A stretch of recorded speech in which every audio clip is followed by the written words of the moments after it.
পক্ষ থেকে জয়নগর লোকসভা কেন্দ্রে মাস্টার মশাই তিনি শ্রদ্ধেয় সম্মানীয় মেঘনাথ হালদার মহাশয়ের সমর্থনে ইন্ডিয়ান সেকুলার ফ্রন্টের পক্ষ থেকে জনসভায় যারা উপস্থিত হয়েছেন, হুমকি চুমকিকে উপেক্ষা করে, ভয় ভীতিকে কাটিয়ে, এই গরমকে উপেক্ষা করে এখানে যে হাজার হাজার মানুষেরা মা বোনেরা যেভাবে স্বতঃস্ফূর্ত ভাবে উপস্থিত হয়েছেন, প্রত্যেককে আমাদের পার্টির পক্ষ থেকে আন্তরিক অভিনন্দন, ধন্যবাদ এবং শুভেচ্ছা জানাই। আরো ধন্যবাদ জানাবো এই এলাকার কমিটিকে, যাদের প্রচেষ্টায় আছে এই সমাবেশ করেছেন। ধন্যবাদ জানাবো রাজ্য কমিটির নেতৃত্ব এবং জেলা কমিটির যে সমস্ত নেতৃত্ব, ব্লক এবং অঞ্চল কমিটির নেতৃত্বদেরকে ধন্যবাদ জানাবো। প্রশাসনের বন্ধুদেরকেও, যাদের সহযোগিতাতে এই প্রোগ্রাম সুষ্ঠুভাবে সম্পন্ন হতে চলেছে। ভাই প্রচন্ড গরম, কয়েকটা কথা বলবো। রাজ্যে সিএ হতে দেব না, এই কেসটা মমতা ব্যানার্জি করুক, দেখি কত সাহস আছে। করবে না, কারণ উনি বিজেপির বিরুদ্ধে অবস্থান নিতে কোনোদিনের জন্য পারবে না। কারণ বিজেপির বিরুদ্ধে যদি অবস্থান নেয়, তার দলের নেতারা যেভাবে দুর্নীতি করেছে, ওই দুর্নীতির শিকড় তো কালীঘাটে পৌঁছেছে। কালীঘাটকেও হয়তো জেলের মধ্যে রেখে দেবে। কারণ আমি তার জ্বলন্ত উদাহরণ দিচ্ছি। 2019 সালে সিএ যারা প্রতিবাদ করেছিল, সংখ্যালঘু থেকে সংখ্যাগুরু সমাজের মানুষেরা ঐক্যবদ্ধ প্রতিবাদ করেছিল। খোঁজ নিলে দেখা যাবে যে সেই সময় প্রতিবাদটা বিজেপির বিরুদ্ধে ছিল, কেন্দ্র সরকারের বিরুদ্ধে ছিল।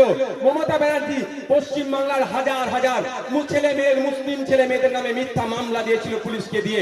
আরে লড়াইটা তো আন্দোলনটা তো গণতান্ত্রিক প্রক্রিয়ায় বিজেপির বিরুদ্ধে আমরা করছিলাম। আপনি মুসলিমকে কেন মামলা দিলেন? এর জবাবটা নিতে হবে না? মোদীর বিরুদ্ধে লড়াই করছি গণতান্ত্রিক প্রক্রিয়ায়, দিদির তো বুক ফাটবেই ভাই। একে অপরের পরিপূরক।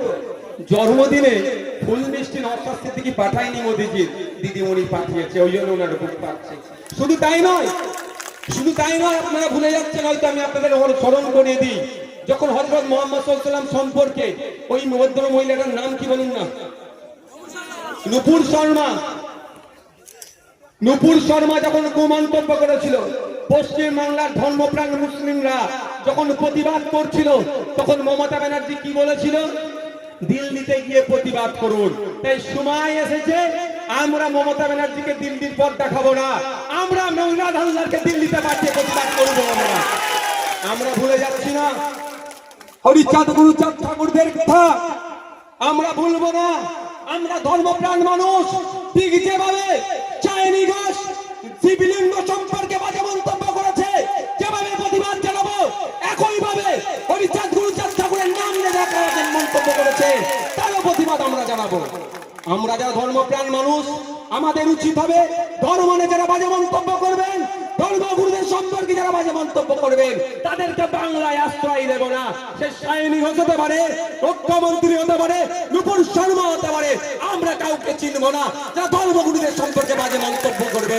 আমরা ধার্মিকরা ঐক্যবদ্ধ হয়ে তাকে গঙ্গায় ছুঁয়ে ফেলবো এবং ভোটের মাধ্যমে তাদেরকে পরাজিত করবো। জয়ের সার্টিফিকেটটা পাচ্ছে আপনাদের প্রচেষ্টাতে। সকলে ভালো থাকবেন, সুস্থ থাকবেন, এখানে বিদায় নেবেন। এর মধ্যে কেউ ঢুকবে না, ভাই, আপনারা একটু বেরিয়ে যাবেন।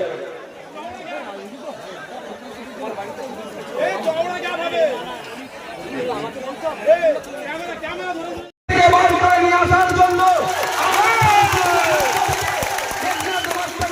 আমরা পার্লামেন্টে পাঠাবো, সেই জন্য তো নাকি ভাই। আর সেখানে বিজেপি তৃণমূল যদি প্রোগ্রাম করতো, হয়তো বিরিয়ানির প্যাকেট গাড়ি ভাড়া দিয়ে আপনাদের নিয়ে আসতো, কিন্তু আমরা বিরিয়ানির প্যাকেটও দিতে পারিনি, গাড়ি খরচে দিতে পারিনি।